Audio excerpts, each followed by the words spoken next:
So last week, we learned that Mayor Pete's consulting work at McKinsey included, drumroll, disaster capitalism, which, if you don't know, is a process whereby capitalist ghouls exploit recently destroyed countries that were usually devastated either by war or natural disasters. That was part of Pete Buttigieg's resume at McKinsey. Yeah. Now, on top of that, he did consulting work for private insurance companies like Blue Cross Blue Shield, and his work may have directly led to the loss of thousands of jobs, but, he doubts that that were the case. And on top of that, he also did consulting work for the EPA and USPS, seemingly benign consulting work. I wasn't too concerned with that, although when I looked at his resume, for McKinsey, even I was being a little bit too kind, because that work that he did, at least for the USPS, it wasn't benign. He was part of a team at McKinsey that was literally trying to privatize the U.S. Postal Service. So, the more that you learn about Mayor Pete, the less redeeming qualities there are. He is functionally a Republican, or was functionally a Republican, at least, if we want to be a little bit more charitable, a log cabin Republican, and the man is a ghoul. Now, on top of that, he was recently shamed into releasing the list of bundlers because, whenever you hold these private fundraisers with really rich people in the Hamptons, usually you release a list for transparency's sake, but Pete Buttigieg stopped updating that list as of, I think it was April, and he was recently shamed into being more transparent. And one of the individuals who is holding fundraisers for him includes Netflix CEO Reed Hastings.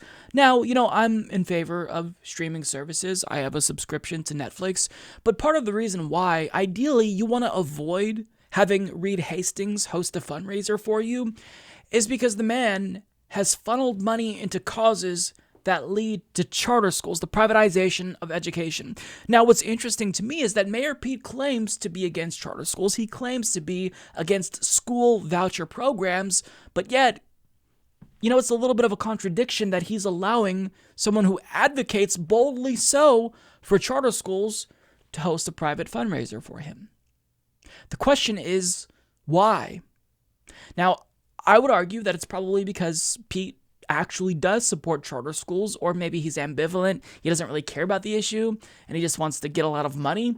Either way, it's not a good look. If you're going to talk the talk, we expect you to walk the walk. But he's not doing that, and the media hasn't questioned him on this. But thankfully, an organizer at a recent event decided to call him out.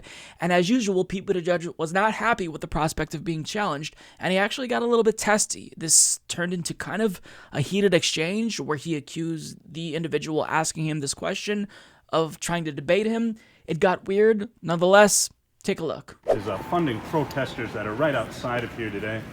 He's the CEO of Netflix. Reed Hastings has also funded private charter schools.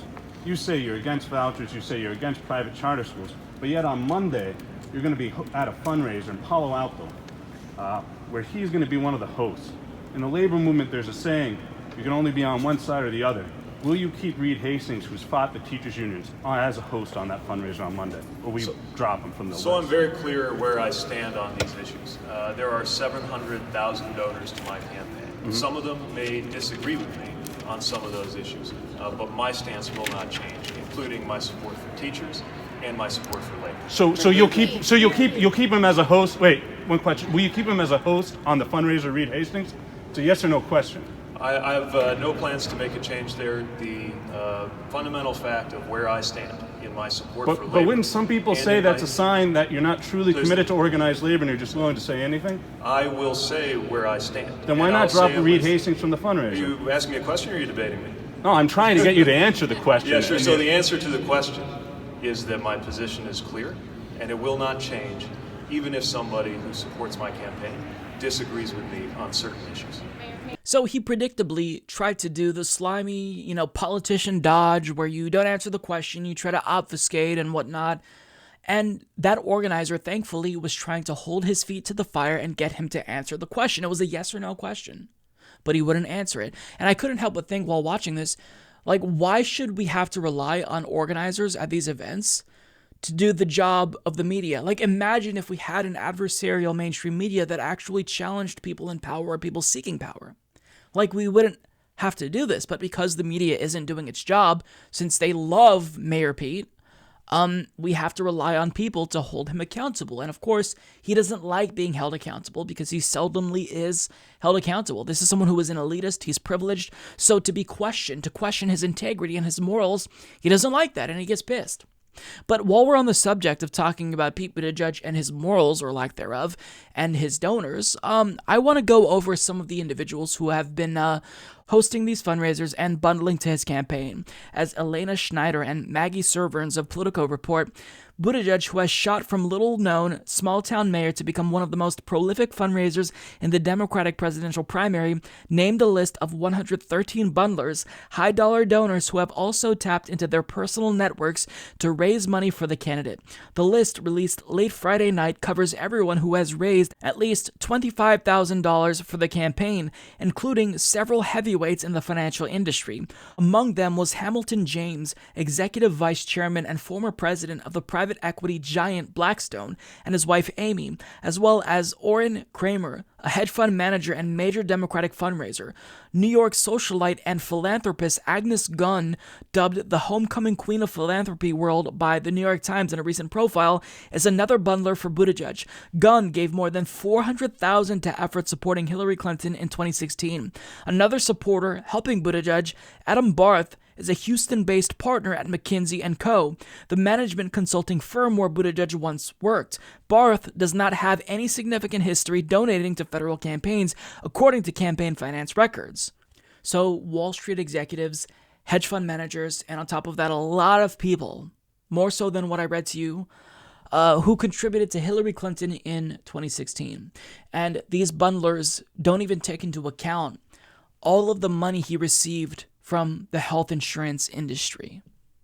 So this individual is a hollow, vapid person who doesn't stand for anything. He's an empty suit, and he doesn't actually have a political ideology. His ideology will be what is dictated by his donors, which is evidenced by the fact that he previously supported Medicare for All and then started taking money from the health industry, and all of a sudden, he no longer supports Medicare for All.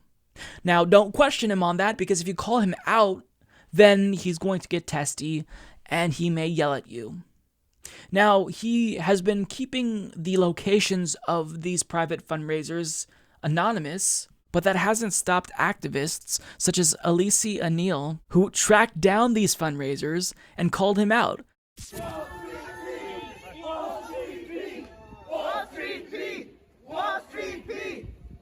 Now, in response to people protesting his events constantly, he claimed that he shares the same values as the people protesting his events, except you don't share the same values, because if you did, you wouldn't be doing these fundraisers in the first place, which is what they take issue with, Pete.